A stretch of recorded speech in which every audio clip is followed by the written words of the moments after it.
Salut à tous, c'est Émilie de la chaîne Bonjour Canada.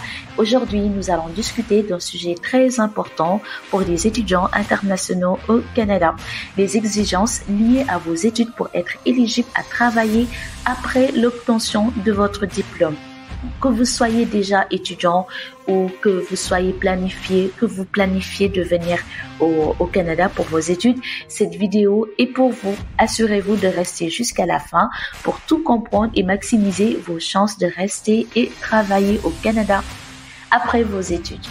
Donc, c'est quoi la valeur ajoutée de cette vidéo?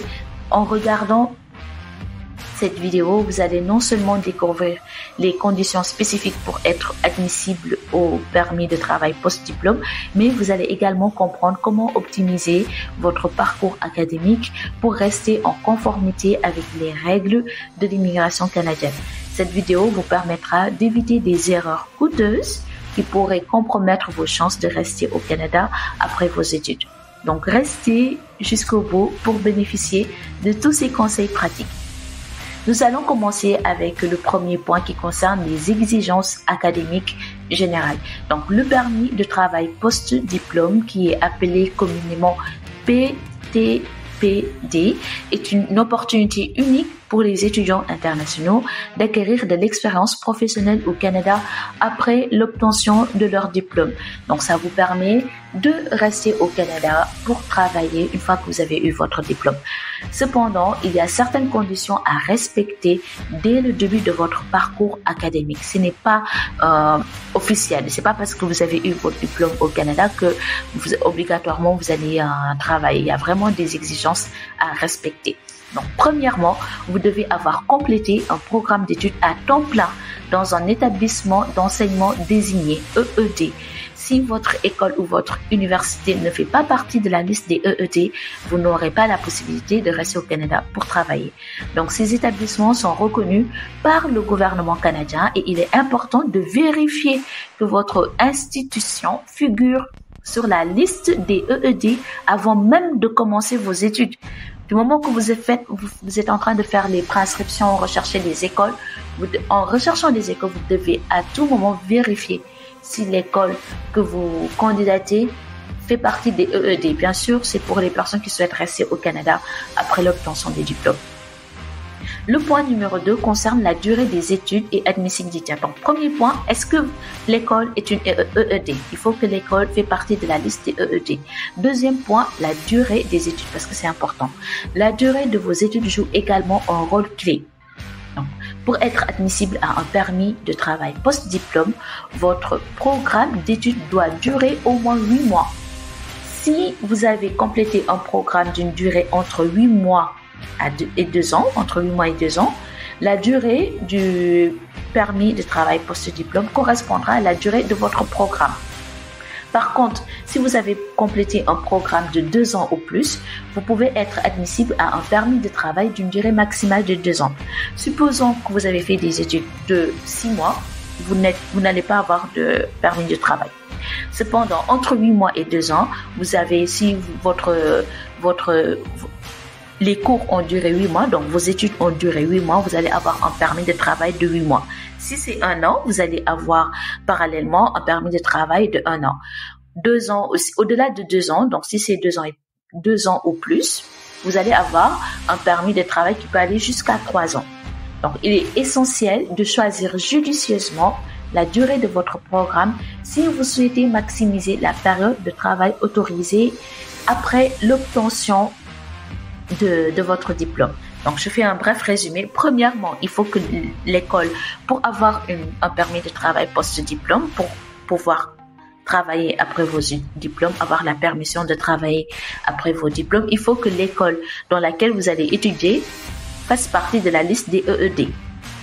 Premièrement. Deuxièmement, il faut étudier au minimum 8 mois. Donc, il faut avoir un permis d'études supérieur à 8 mois, supérieur ou égal à 8 mois. Donc là, nous allons entrer dans le troisième point, les exceptions et programmes non éligibles. Donc, il y a des choses, si vous les faites, c'est sûr que vous n'êtes pas éligible. Certaines exceptions s'appliquent également. Par exemple, si vous avez complété une grande partie de votre programme en ligne. Non. Si vous risquez de ne pas être admissible au permis de travail post-diplôme. De plus, certains programmes d'études tels que ceux financés par une bourse d'études du gouvernement ne permettent pas l'obtention du permis de travail post-diplôme. Si une partie de votre programme est réalisée à distance, assurez-vous de bien connaître les règles actuelles car cela peut affecter directement votre admissibilité. Donc, par rapport aux exceptions qui font que vous pouvez ne pas du tout avoir le permis de travail post-diplôme, c'est quand vous avez eu la bourse, vos études sont financées par le gouvernement à travers une bourse, ou vous avez fait une grande partie de votre programme d'études en ligne. Voilà. Donc, la section 4, nous allons voir pourquoi tout ceci est important. Donc, le fait de respecter ces conditions est essentiel pour éviter de compromettre vos chances de rester et de travailler au Canada après vos études. En étant bien informé et en planifiant soigneusement votre parcours académique, vous pouvez vous assurer d'être sur la bonne voie pour obtenir un permis de travail et acquérir une expérience professionnelle canadienne qui est souvent un tremplin vers la résidence permanente. Une fois que vous avez le permis de travail post-diplôme, vous pourrez au bout de quelques années, je pense, demander. Oui, par la suite, vous pourrez demander la résidence permanente. C'est vraiment, une fois que vous avez la résidence permanente, franchement, c'est très très bien d'avoir la résidence permanente parce que la prochaine étape, c'est la citoyenneté.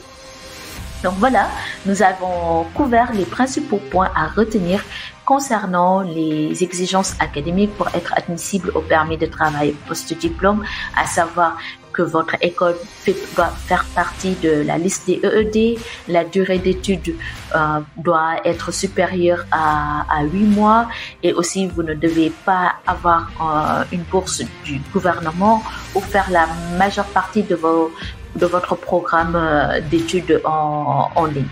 Donc, en étant bien informé et en planifiant soigneusement votre parcours académique, vous pourrez réussir cela. Si vous avez des questions ou des commentaires, n'hésitez pas à les laisser dans la barre de description de cette vidéo. Moi, je vous mets le lien de l'article du gouvernement du Canada dans la barre de description de cette vidéo aussi. Donc, si vous avez trouvé cette vidéo utile, pensez à vous abonner à la chaîne Bonjour Canada, à activer les notifications pour ne rien manquer de nos prochains contenus sur l'immigration au Canada. Si aussi vous êtes parent ou vous êtes aîné d'une personne qui souhaite venir au Canada pour les études, n'hésitez pas à partager l'information histoire que la personne ne vienne pas en vain gaspiller son argent et par la suite se rendre compte qu'il ne peut pas rester au Canada pour travailler ou même que la personne ne candidate pas en vain. Merci d'avoir regardé cette vidéo et à très bientôt pour une nouvelle vidéo. Bye.